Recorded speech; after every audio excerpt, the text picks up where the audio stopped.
Bonjour à toutes et à tous, j'espère que vous allez bien. Je me présente, je m'appelle Caspar Fruchon, j'ai 19 ans et je lance cette petite vidéo YouTube, cette série de vidéos YouTube pour documenter mon aventure entrepreneuriale. Donc pour vous en dire un peu plus, je lance une agence, enfin j'ai déjà lancé une agence LinkedIn Ads spécialisée du coup sur la publicité sur LinkedIn. Et le but, voilà, à travers ces vidéos, c'est de vous expliquer, c'est de faire un building public, un peu vous expliquer quelles sont les galères que je rencontre, quelles sont les victoires aussi, et comment ça se passe. Alors le but c'est que je passe le moins de temps possible sur YouTube pour le moment parce que j'ai pas forcément envie de passer des heures sur du montage. Du coup j'ai ma petite fiche, j'ai ma petite vidéo, je vais quand même essayer de cutter un peu les moments chiants, mais voilà, on est parti en toute transparence. Donc cette série, voilà, elle est grandement inspirée de Théo Lion. Ça, j'ai pas de honte à le dire, à le montrer. C'est vraiment quelqu'un qui, à travers son contenu, m'a beaucoup inspiré dans ma quête depuis un bon moment. Donc voilà, c'est un peu une manière à la fois de pas de lui rendre hommage, mais c'est quelque chose des fois déjà qui me plaît intrinsèquement vraiment. Genre je me dis c'est cool parce que tu vas pouvoir avoir vraiment une vision de ce que tu as fait, te remémorer les moments à travers ces vidéos-là. Donc je trouve ça vraiment super. Et à la fois je trouve que c'est un mec génial à travers son contenu. Donc je suis très content de faire cette série. Donc du coup le plan de cette vidéo, de chaque épisode de la vidéo, ce sera en trois parties. Il y aura une première partie avec le bilan de la semaine, une deuxième partie où on verra ce qui a bougé et ce qui a foiré. Donc voilà, quelles sont les décisions qui ont porté ses fruits ou pas du tout, ou quelles sont les actions que j'ai pas eu le temps de faire, que j'ai faites, etc. Et également, la troisième partie, ce sera les chiffres de la semaine pour reprendre un peu le plan de Théo Lyon. Mais ce plan, voilà, il est pas fixé, il est amené à évoluer. Donc si vous avez des recommandations, n'hésitez pas à me le dire en commentaire. Donc pour commencer un peu le bilan de la semaine, pour remettre un peu de contexte, du coup moi je ferai un épisode vraiment, une parenthèse, je ferai un épisode vraiment où j'expliquerai un peu où j'en suis. Là, pour vous donner une idée, pour reprendre le parallèle avec Théo Lyon, lui il lance sa série, il fait à peu près déjà 30K de MRR. Moi, de mensuel revenu recurrent ou l'inverse, je sais plus. Mais moi, je suis à peu près entre 2 et 3. Donc de base, j'étais associé avec un ami à moi. Il a décidé d'arrêter, donc je me retrouve un peu tout seul. C'était lui qui avait vraiment l'expertise LinkedIn Ads.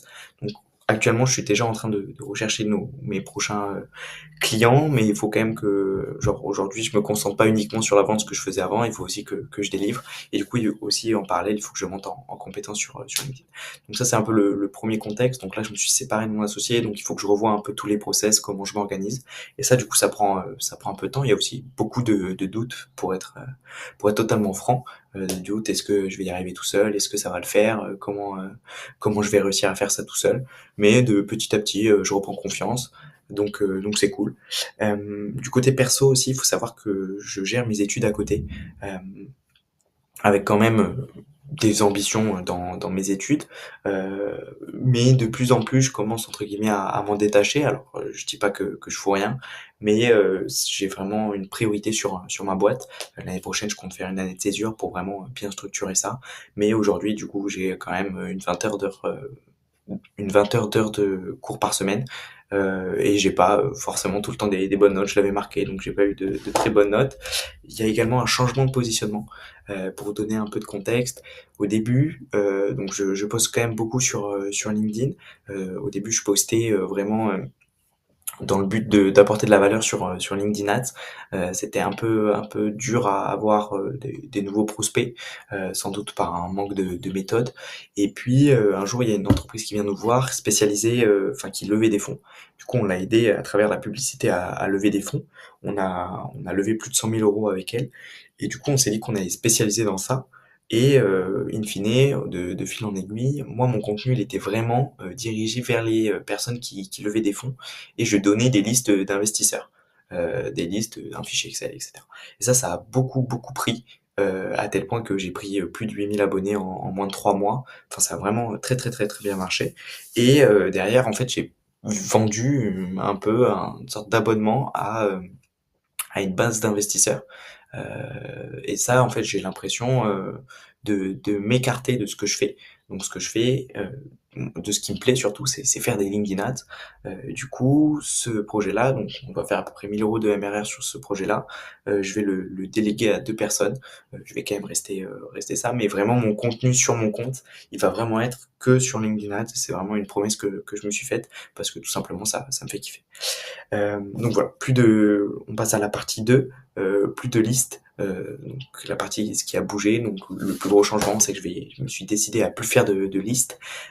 Aussi sur les victoires, il y a eu pas mal de victoires. J'ai eu 5 appels de découverte de Calais la semaine prochaine. Alors d'habitude j'en ai beaucoup plus, mais enfin beaucoup plus, non pas tellement en plus, mais j'en ai peut-être 7 ou 8. Mais là, je me suis dit que j'en prenais au maximum 5 par semaine pour à la fois suivre et à délivrer. Donc je suis assez content d'avoir rempli ça, j'ai hâte de voir ce que ça donne. J'ai également été contacté par un monsieur qui s'appelle Aurélien, qui lance prochainement un bootcamp sur lever des fonds.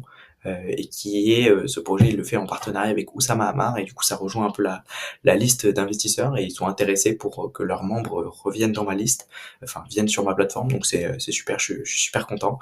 Et également une grosse avancée, c'est le lancement de cette chaîne YouTube. J'ai beaucoup attendu, me disant est-ce que c'est vraiment la priorité? Est-ce qu'il faudrait mieux pas que vraiment je craque LinkedIn d'abord ou pas? Enfin bref, je me suis dit que je pense pas que ce format me rapporte des clients. En tout cas, je suis très content de le faire. Ça me fait vraiment kiffer. Donc je le fais plus pour moi que pour me rapporter des clients, et comme je l'ai dit, pour avoir un peu pour regarder un peu ce qui s'est passé durant ces années-là, enfin ces épisodes-là, pour suivre un peu la quête. Donc je trouve ça vraiment super.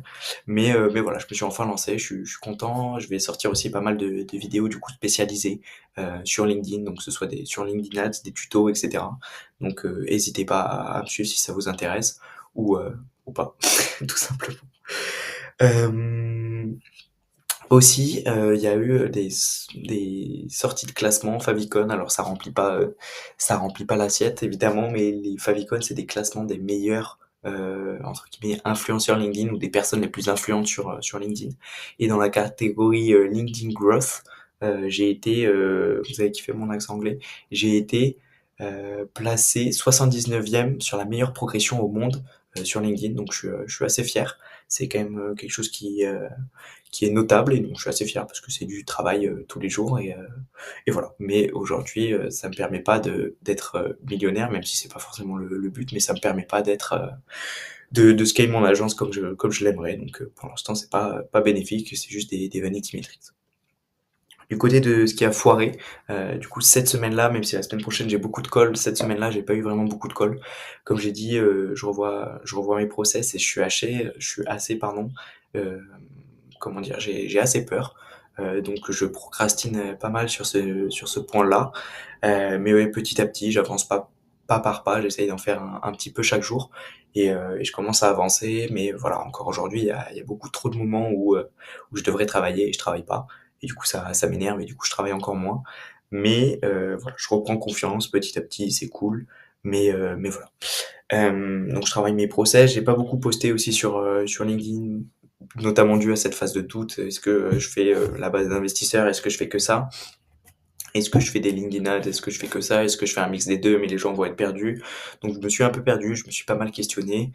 J'ai posé les choses. Aujourd'hui, j'ai une vision très claire de ce que je veux faire, donc c'est cool. Mais c'était pas forcément une semaine très productive en termes de métriques, mais assez productive en termes de théorisation.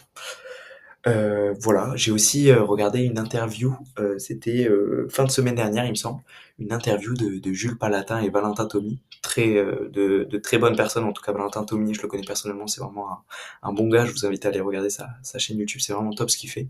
Et donc très inspirant. Jules Palatin aussi, c'est génial ce qu'il fait. Il est juste un peu plus âgé que moi, je crois que c'est un 2003, je suis un 2005, et il fait vraiment des choses qui m'inspirent, donc très full valeur, c'était vraiment top.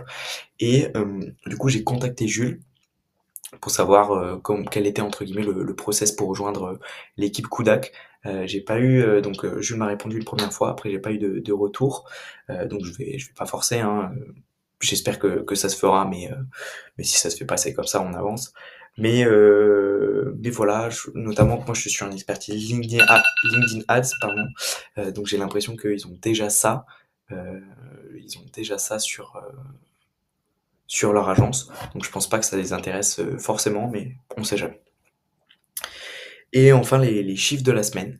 Donc pour vous donner un peu plus de contexte, j'ai déjà dit, mais moi je fais entre 2 et 3 000 euros de chiffre d'affaires par mois. C'est quelque chose qui varie encore énormément.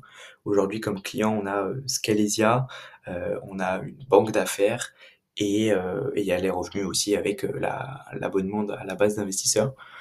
Donc aujourd'hui, c'est assez compliqué, c'est-à-dire que je suis assez loin de mes objectifs. Le but de cette série, donc j'ai pas du tout dit le nom, elle se trouvera sur la miniature, c'est Build to 1 million. Donc le but c'est d'arriver à 1 million de chiffre d'affaires d'ici, je sais pas, 1 an et demi, 2 ans, c'est les objectifs. Alors si ça se fait plus vite, tant mieux, mais c'est un peu les objectifs. Euh, voilà un peu sur ce point-là. Au niveau des clients, donc il n'y a pas eu de nouveaux clients. Je suis pas assez déçu parce que j'ai pas eu de call, donc c'est normal. Et au niveau des nombres d'abonnés sur LinkedIn, j'ai pris plus de 504 abonnés cette semaine sur LinkedIn en postant une ou deux fois, je crois. Et j'ai fait à peu près 77 000 impressions. Donc voilà, c'est les deux métriques que je suis le plus. J'ai eu sur ma base d'investisseurs, je dois avoir une dizaine ou une vingtaine de clients supplémentaires cette semaine. Mais vu que c'est à coût de 10-20 € par mois, selon les abonnements, c'est pas incroyable. Donc voilà, c'est déjà la fin de cette vidéo. Donc il y a eu l'alarme, il y a eu plein de choses qui allaient pas. Mais le but c'est de s'améliorer et que j'y passe pas énormément de temps. Donc j'espère que ça vous plaira. Je pense vraiment faire aucun montage, vraiment en toute transparence. J'ai fait une miniature avec ChatGPT, je trouve qu'elle est vraiment super. Mais voilà, et on se dit à la semaine prochaine pour l'avancée, en espérant que tout se passe bien. À très vite.